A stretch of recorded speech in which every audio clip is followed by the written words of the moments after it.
పిత పుత్ర పవిత్రాత్మ నామమున ఆమేన్. గౌరవ సహోదర సహోదరి, విన్నారా ఈ శుభవార్త? తండ్రి దేవుడైన యెహోవా గాబ్రియేలు దూతతో పంపిన వార్త, కన్యమరియతో చెప్పిన మంగళవార్త. కన్యమరియ గర్భంలో పవిత్రాత్మ శక్తితో పాపి మానవ లోకానికి రక్షణ బీజం వేశారని వార్త. అది కూడా నిన్నటి రోజున, అనగా మార్చి నెల 25వ తారీఖున ఆది మానవులకు, అవ్వ ఆదాముల ద్వారా జన్మించిన మానవులందరినీ రక్షిస్తానని చెప్పిన మాట 72 తరాలు అయినా కూడా, అనగా 2160 సంవత్సరాలు అయినా కూడా ఆ ఇచ్చిన మాటను మరవక ఈ మానవ లోకాన్ని రక్షింపనించి గాబ్రియేలు దూత ద్వారా పంపిన వార్త నిన్నటి రోజున కన్యమరియకు తెలుపబడిన వార్త. అందుకే అంటాం, తండ్రి అయిన యావే దేవుడు ఉన్న దేవుడు అని. అంటే నిర్గమకాండము 3వ అధ్యాయము 14వ వచనంలో తండ్రి అయిన యెహోవా దేవుడు మోషేతో తన్ను తాను ఎరుకపరుచుకుంటూ తన నామం యావే అని తెలిపిన దేవుడు, ఉంటున్న దేవుడు, ఉండే దేవుడు.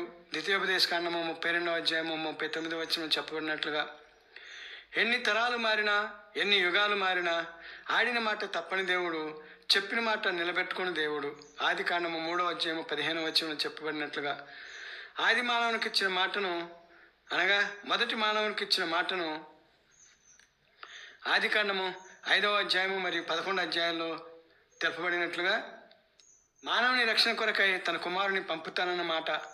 మొత్తం 72 తరాలు అయినా మరొక మాట నిలబెట్టుకున్న దేవుడు. ఈ 72 తరాలు ఎలాగంటే, ఆదాము నుండి నోవా వరకు 10 తరాలు, నోవా నుండి అబ్రహాం వరకు 14 తరములు, అబ్రహాం నుండి దావీదు వరకు 14 తరములు, దావీదు నుండి ఇశ్రాయేలీయులు బాబిలోనియాకు ప్రవాసంగా తీసుకువెళ్ళబడి వరకు 14 తరాలు, బాబిలోను ప్రవాసం నుండి క్రీస్తు ప్రభువు జన్మించే వరకు 14 తరములు. మొత్తం ఇశ్రాయేల్ ప్రజలు 72 తరాలు. ఈ 72 తరాలను సంవత్సరానికి మార్చుకున్నట్లయితే తరానికి 30 సంవత్సరాలుగా, మొత్తం 2160 సంవత్సరాల క్రితం తండ్రి అయిన యెహోవా దేవుడు ఇచ్చిన మాట మరియ తల్లికి ఈరోజు మంగళవార్త పంపుటలో నిలబెట్టుకున్నారు. ఈ వార్త మరియ తల్లికి మంగళవార్తే. ఈ శుభవార్త ద్వారా కన్యమరియ తల్లి అవ్వబోతున్నారు. తల్లి అయ్యే యోగముతో పాటు ఇదే సందేశము సర్వ మానవాళికి శుభవార్త అయ్యింది. ఎందుచేతనంటే సర్వమానవాళిని పాపకోపం నుండి విముక్తి ప్రసాదించి రక్షణ ఇచ్చుటకు తండ్రి దేవుడు నిశ్చయించి దేవదూత ద్వారా పంపిన సందేశం అది. కాబట్టి సర్వమానవాళి సంతోషించవలసిన సందేశం అది. అంతేకాదు గౌరవ సహోదరి సోదరులారా, వర్షాకాల ఆరంభానికి సూచనగా తొలకరి జల్లు కురిసినట్లుగా, నూతన రోజు ప్రారంభానికి సూచనగా పక్షుల కిలకిలారావాలు మనిషి యొక్క నిద్రమత్తును వదిలించినట్లుగా, అలాగే గౌరవనీయులైన సహోదరి సోదరులారా, ఇక్కడ మనం ఒక విషయాన్ని గుర్తించాలి. అదేమిటంటే, తండ్రి అయిన యెహోవా దేవుడు తన యొక్క కుమారుని మానవ రక్షణార్థమై పంపిస్తారు అను సందేశమును హఠాత్తుగా మరియ తల్లికి ఏమీ తెలియచేయలేదు. అంతకు పూర్వం నుంచే తండ్రి అయిన యెహోవా దేవుడు తన కుమారుని యొక్క రాకడను గురించి వివిధ ప్రవక్తల ద్వారా ఇశ్రాయేలు ప్రజలకు తెలియజేస్తూనే ఉన్నారు. పవిత్రాత్మ సర్వేశ్వరుని యొక్క ప్రేరణచే అనేక మంది ప్రవక్తలు ప్రవచించి ఉన్నారు. వారిలో ప్రధానంగా యెషయా ప్రవక్త క్రీస్తు ప్రభువు జన్మించక ముందే 700 సంవత్సరాల పూర్వమే క్రీస్తు ప్రభు యొక్క జననం గురించి 7వ అధ్యాయము 14వ వచనంలోను, 9వ అధ్యాయము 6వ వచనంలోను తెలియజేశారు.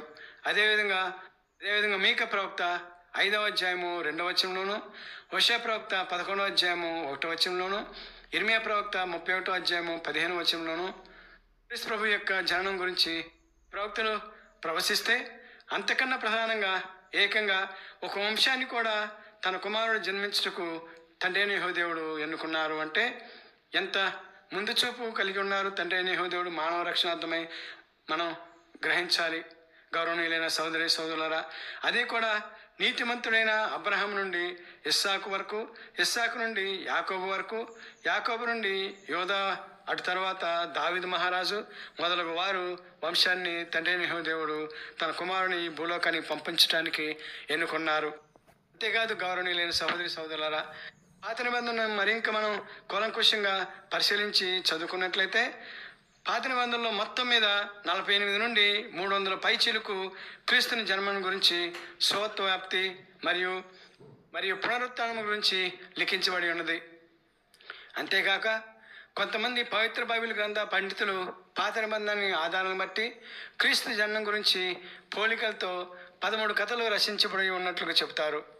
కావున గౌరవ సహోదరి సహోదరులారా, బలహీనతల జీవులమైన మనం ఈ రుజువర్తనపు బలమైన సజీవ దేవుని కుమారుని విశ్వసించి మనం కూడా బలవంతమైన భగవంతుని విశ్వసించి అనుసరించి రక్షణ పొంది తండ్రి దేవుని రక్షణతో ప్రణాళికను ఎందుకు పాటించకూడదు ఒక్కసారి ఆలోచించండి.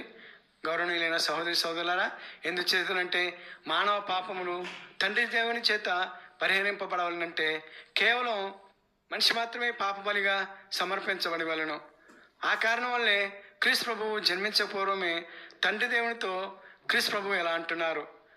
ప్రీత పౌలు గారు హెబ్రీయులకు రాసిన పత్రిక 10వ అధ్యాయము 5వ వచనం నుంచి అంటున్నారు, ఈ కారణం చేతనే భూలోకమున ప్రవేశించినప్పుడు దేవునితో క్రీస్తు ప్రభువు ఇట్లా నేను, నీవు జంతు బలులను అర్పణలను కోరలేదు, కానీ నాకు నీవు ఒక శరీరమును కల్పించితివి.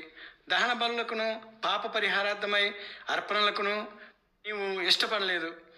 అప్పుడు నేను ఇట్లాంటిని, నన్ను గూర్చి శాసన గ్రంథమునందు వ్రాయబడినట్లుగా, ఇదిగో ఓ దేవా, నీ చిత్తమును నెరవేర్చుటకు నేను ఇట వచ్చి ఉన్నాను.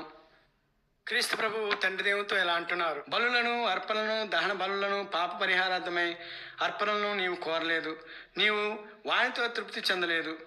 ఈ బలులు సమర్పణమంతయు చట్ట ప్రకారమే జరిగినను ఆయన ఇట్లైనను. తదుపరి ఆయన, ఓ దేవా, నీ చిత్తమును నెరవేర్చుటకు నేను ఇట వచ్చి ఉన్నాను అని పలికెను. కనుక పాత బలులను అన్నిటినీ తొలగించి వాని స్థానమున దేవుడు రెండవదైన క్రీస్తు బలిని నియమించెను. యేసుక్రీస్తు దేవుడు తనను కోరినట్లే వనొచ్చెను. కనుక ఆయన ఒకే ఒక శరీర బలి అర్పణ చేత మనమందరమును పాపముల నుండి శాశ్వతముగా పవిత్రముగా చేయబడుతుంది అని ప్రీతి పౌలు గారు మనతో అంటున్నారు. గౌరవనీయులైన సహోదరి సహోదరులారా, కావున సంతోషిద్దాం. తండ్రి అయిన యెహోవా దేవుడు మనలను తన కుమారుని సైతం బలి అర్పించేంతగా ప్రేమిస్తున్నందుకు ఆనందిద్దాం. అందునిమిత్తమై ఈరోజు కన్యమరియమ్మకు సువార్తను పంపి ఆమె అంగీకారంతో మన కొరకు రక్షణ బీజం వేసినందుకు తండ్రి దేవునికి వందనం తెలుపుకుందాం. మరొకసారి గౌరవనీయులైన సహోదరి సహోదరులారా, పిత పుత్ర పవిత్రాత్మ నామమున ఆమేన్. దేవుడు మనల్ని దీవించుదురుగాక, మనము రక్షించబడేటట్లుగా మనకు అవకాశం కల్పించుదురుగాక, పవిత్రాత్మ సర్వేశ్వరుడు మనకు ప్రేరణ అనుగ్రహించుదురుగాక. ఆమేన్. పిత పుత్ర పవిత్రాత్మ నామమున ఆమేన్.